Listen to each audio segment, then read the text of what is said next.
So today is the 20th of July, and I am sitting outside the jail in West Valley because I bailed out Kikes.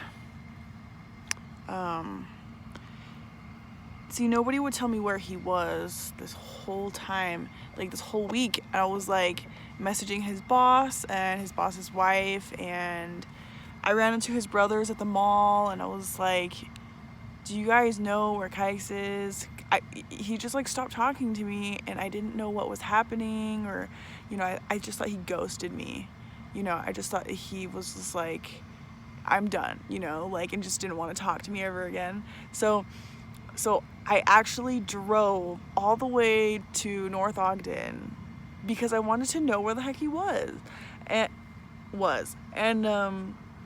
So I got to the house and I waited because there was nobody home.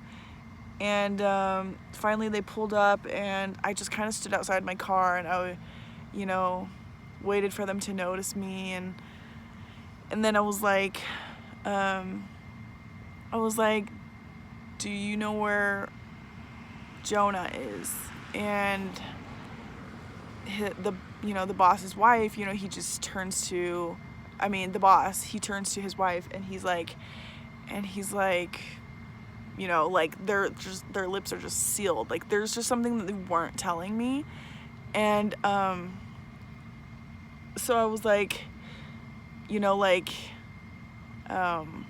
what's wrong? And in my brain, I saw some of his stuff outside. I just thought he didn't live there anymore.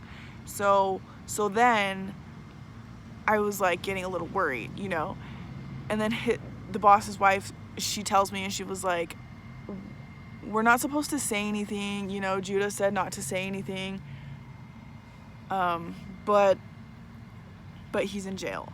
And I was like, jail? And, he got arrested. He had a warrant out for, the aggravated assault he had against his ex-girlfriend. And it just she basically pressed charges against him for, beating her up or something. I don't think he beat her up. I'm not sure though,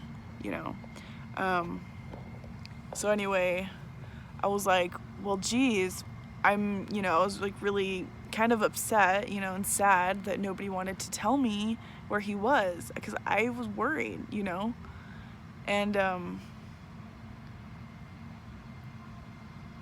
Marcy, his boss's wife, was like, yeah, Judah asked me not to tell you, and everybody was just lying to my face except for her.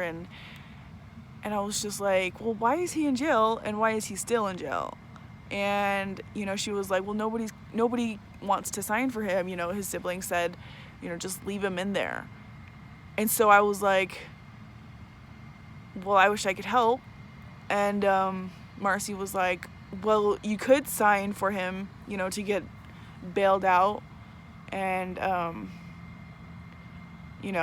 just felt like I had nothing to lose, I already feel like I'm at rock bottom, so what more could they take from me, And anyway, so I was like, if I ever end up going to jail, I would want somebody to be there for me like that, So I was like, I'll do it. And so, they gave me the details and stuff. They gave me the money to bail him out, and, so now I'm here waiting for him to come outside. It takes 2 to 6 hours apparently, and the cops here are really mean. But while I was thinking about it, I was thinking, at the roughest times in my life, my family failed to really show up, they showed up in the mental hospital, sure, yeah.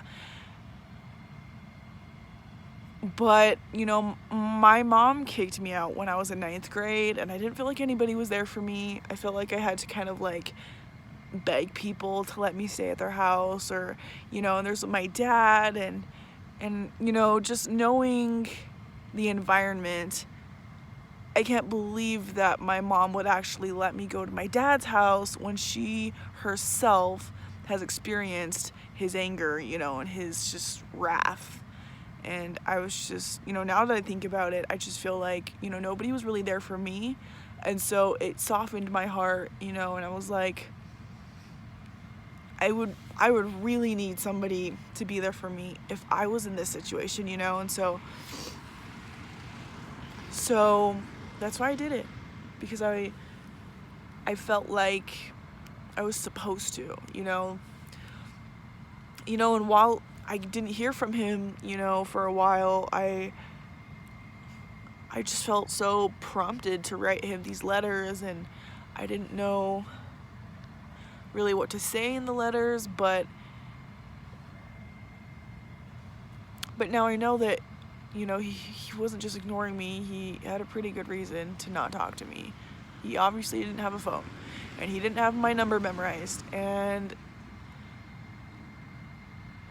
I wouldn't want anybody else to feel the way that I felt.